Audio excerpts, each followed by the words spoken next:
ऑस्विट्स concentration camp के पास मौजूद इस गेट को देख के ऐसा लगता है कि ये कोई बड़े साम्राज्य का प्रवेश द्वार है, लेकिन इस बड़े से गेट के उस पार नाजी सेना द्वारा बनाए गए यातना शिविर यानी कंसंट्रेशन कैंप्स थे।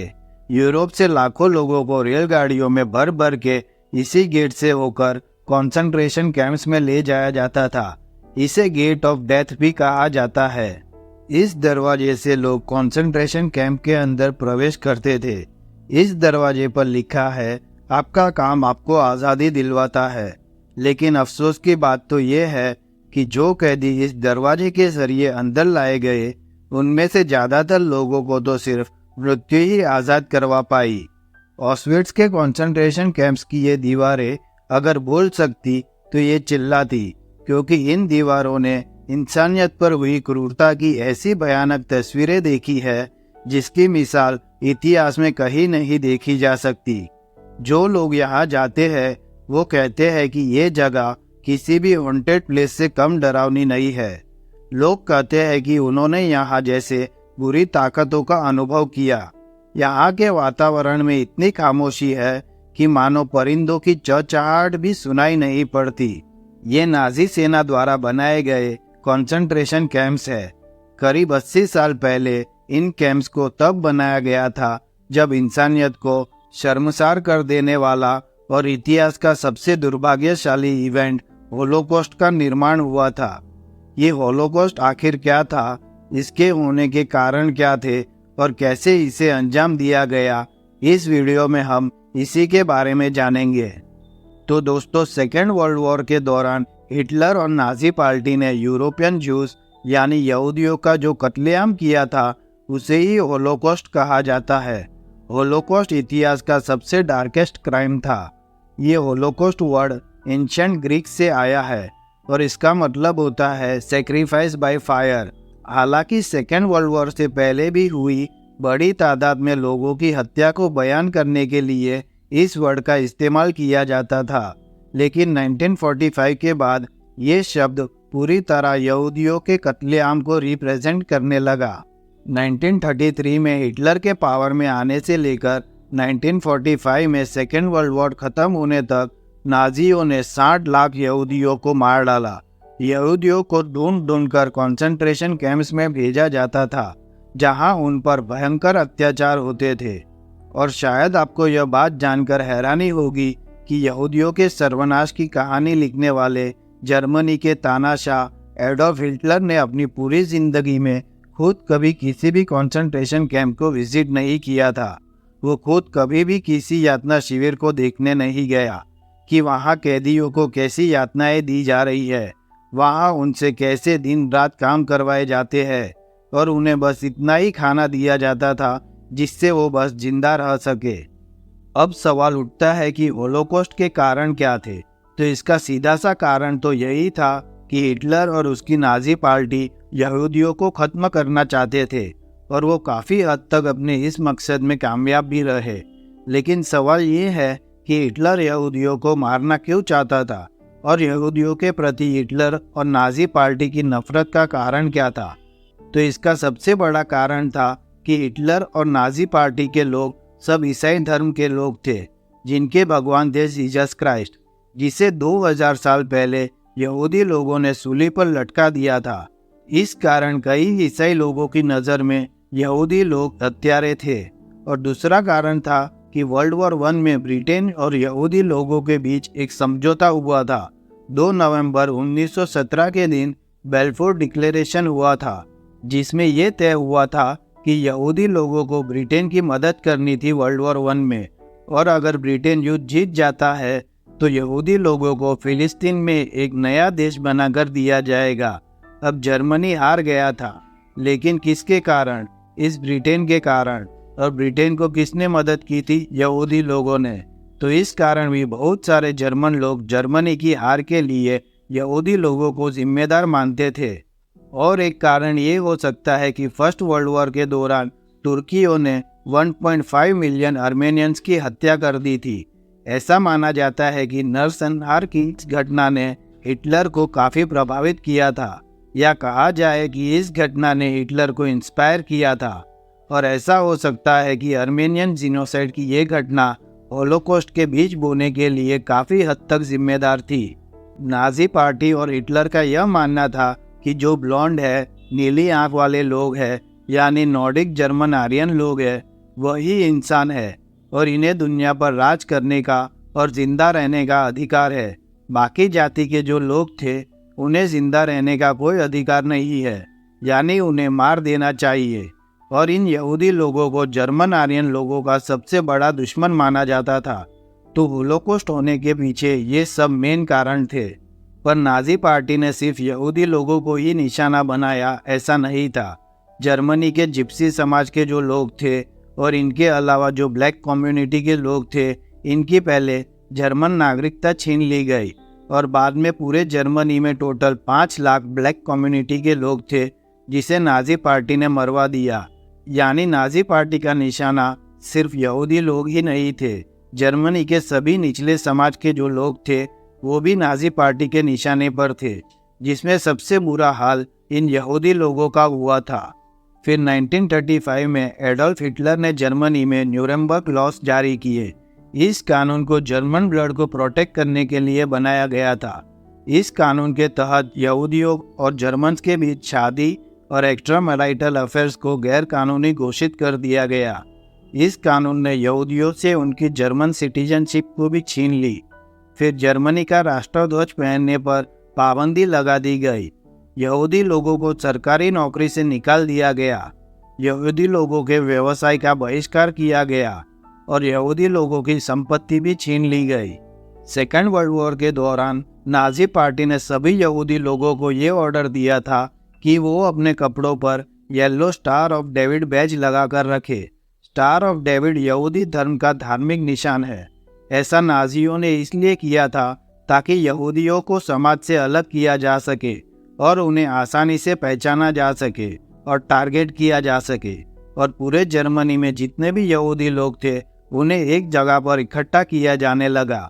इसके बाद नाजी सेना द्वारा यूरोपियन जूस यानी यहूदियों को मिटाने का सोचा समझा सिस्टमेटिक प्लान बनाया जाता है, जिसे वे कहते हैं final solution to the Jewish question, यानी यहूदी नामक खतरे से निपटने के लिए अंतिम उपाय। और ये फाइनल सॉल्यूशन आखिरकार जेनोसाइड का रूप ले लेता है। इसके बाद जर्मन ऑक्यूपाइड यूरोप में यहूदियों को उनके घरों से ढूंढ कर और जहाँ जहाँ वो छिपे थे वहाँ से ढूंढकर उन्हें इकट्ठा किया जाता है और फिर उन्हें कॉन्सेंट्रेशन कैंप्स में भेज दिया जाता है। ये कॉन्सेंट्रेशन कैंप कैदियों के लिए नरक से भी बदतर जगह होती थी। कैंप में पहुंचने पर कैदियों का सब सामान उनसे छीन लिया जाता था। पुरुषों को महिलाओं और बच्चों से अलग कर दिया जाता था। फिर जो लोग शरीर से कमज़ोर दिखाई पड़ते उनको तो कैंप में पहुंचते ही गैस चैम्बर्स में ले जाकर मार दिया जाता था। और जो लोग काम करने के काबिल होते उन्हें पहले गंजा कर दिया जाता। इसके बाद उनके कपड़े उतार दिए जाते और उन्हें फटे हुए कपड़े पहनने को दिए जाते।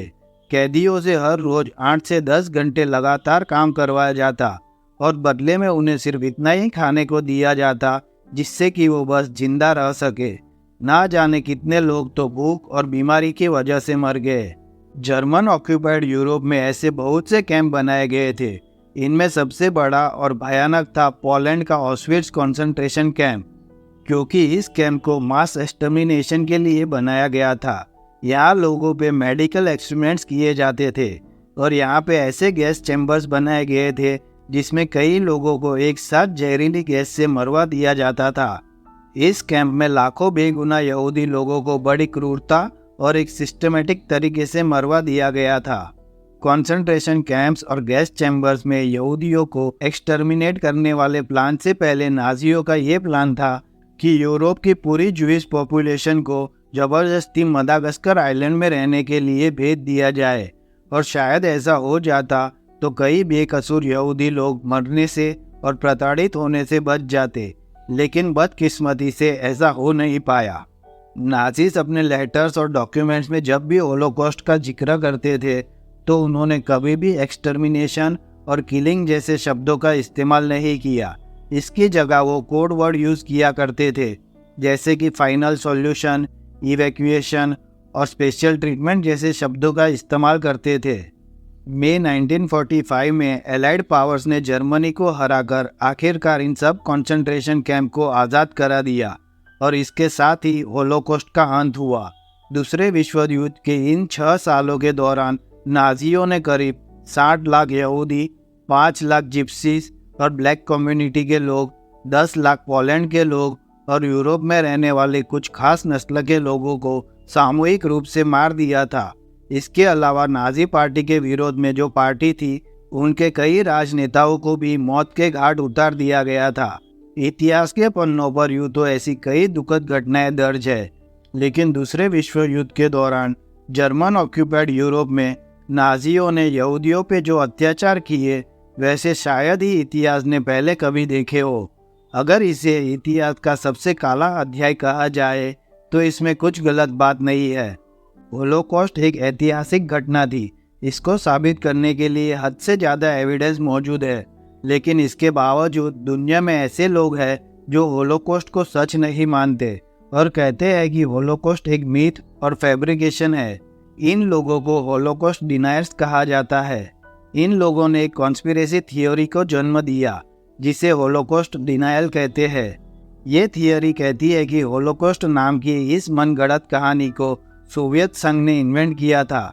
उन्होंने ही कॉन्सेंट्रेशन कैंप्स बनाए थे ताकि नाजियों को बदनाम किया जा सके और उन्हें सेकेंड वर्ल्ड वॉर के विलन के रूप में दर्शाया जा सके। और इनका ये भी मानना है कि यहूदियों ने भी सोवियत की इस साजिश में हिस्सा लिया ताकि वे दुनिया की सिंपैथी हासिल कर सके और सेकेंड वर्ल्ड वॉर के बाद जर्मनी से हर्जाना वसूल कर सके।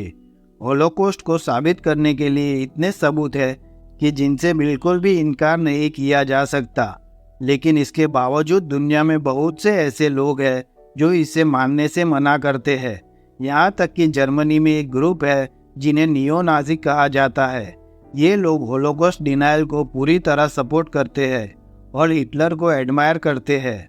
नाजी लीडर एडोल्फ हिटलर ने अपनी आत्मकथा में सच ही लिखा था कि झूठ को भी अगर बार बार दोहराया जाए तो धीरे धीरे वो सच लगने लगता है। ये लोग ये तो मानते हैं कि सेकेंड वर्ल्ड वॉर के दौरान यहूदियों ने यातनाएं झेली, लेकिन ये लोग कॉन्सेंट्रेशन कैंप्स की घटनाओं से और यहूदियों के जेनोसाइड से साफ इनकार करते हैं। और होलोकॉस्ट डिनायर्स का यह कहना है कि फाइनल सॉल्यूशन का मकसद यहूदियों को सिर्फ जर्मनी और यूरोप से डिपोर्ट करना था, ना कि यहूदियों को एक्सटर्मिनेट करना। और यहूदियों को पूरी तरह खत्म करने के लिए होलोकॉस्ट जैसी कोई घटना घटित नहीं हुई थी। ना ही नाजी अथॉरिटीज़ ने टर्मिनेशन कैंप्स और गैस चैम्बर्स जैसी चीज़ों का इस्तेमाल किया था। और जो 6 मिलियन यहूदियों के मारे जाने की जो बात बताई जाती है, ये बिल्कुल झूठ है। वास्तव में इससे 10 गुना कम लोग मारे गए थे। अमेरिका के 34th president Dwight D Eisenhower, जो कि सेकेंड वर्ल्ड वॉर के दौरान एलाइड फोर्स के सुप्रीम कमांडर थे, उन्होंने 1945 में ही यह प्रेडिक्ट कर लिया था कि फ्यूचर में ऐसे लोग होंगे जो कि होलोकॉस्ट की घटना को मानने से मना करेंगे और इसे एक झूठ साबित करने की कोशिश करेंगे। इसलिए प्रेसिडेंट ने यह ऑर्डर दिया था कि नाजियों द्वारा किए गए क्राइम्स की जितनी हो सके उतनी फोटोग्राफ्स ले ली जाए ताकि फ्यूचर में ज़रूरत पड़ने पर इस घटना के पुख्ता सबूत उपलब्ध रहे। अब बात करते हैं विटोल्ड पिलेकी की, जो एक पोलिश सोल्जर थे। इन्होंने जानबूझकर अपने आप को गिरफ्तार होने दिया और ऑस्विट्स कंसंट्रेशन कैंप में एक कैदी के रूप में चले गए। वहाँ इन्होंने कैंप्स के बारे में इंफॉर्मेशन इकट्ठा की कि कैंप्स में कैदियों के साथ कैसा बर्ताव किया जा रहा है।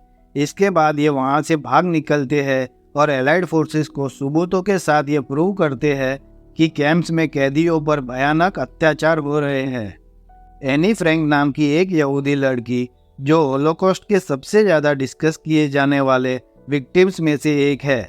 एनी का जन्म 12 जून 1929 में हुआ था और वो जब 13 साल की हुई तब एनी फ्रैंक और उसके परिवार को दूसरे विश्व युद्ध के दौरान सीक्रेट एनेक्स नाम की एक इमारत में 2 साल और 35 दिन तक छुप के रहना पड़ा था, क्योंकि जर्मनी के सैनिक यहूदियों को ढूंढ ढूंढ कर मार रहे थे।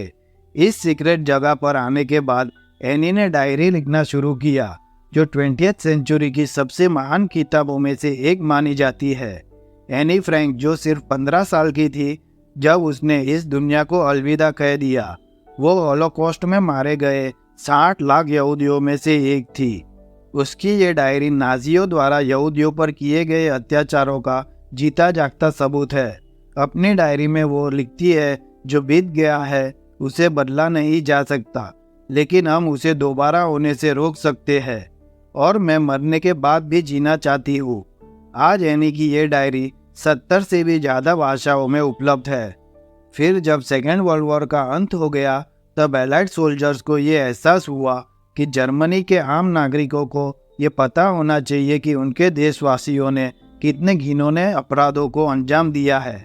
इसलिए जर्मनी के बहुत से लोगों को जबरदस्ती कंसंट्रेशन कैंप्स ले जाया गया और वहां उन्हें मरे हुए लोगों को देखने के लिए मजबूर किया गया।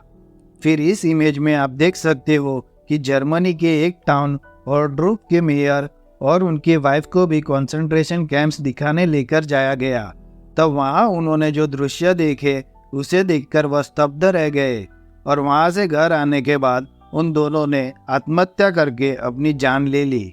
मेरे विचार से होलोकॉस्ट को साबित करने के लिए इतने सबूत काफ़ी है, और होलोकॉस्ट को डिनाई करना और कहना कि इतिहास में होलोकॉस्ट जैसी कोई घटना नहीं घटी, ऐसा करना 22 देशों में बैन है, जिसमें जर्मनी, ऑस्ट्रिया, फ्रांस और इसराइल जैसे देश आते हैं। तो दोस्तों, ये थी पूरी कहानी होलोकॉस्ट की। अगर वीडियो अच्छा लगा हो तो लाइक, शेयर और सब्सक्राइब करना मत भूलना। Thank you.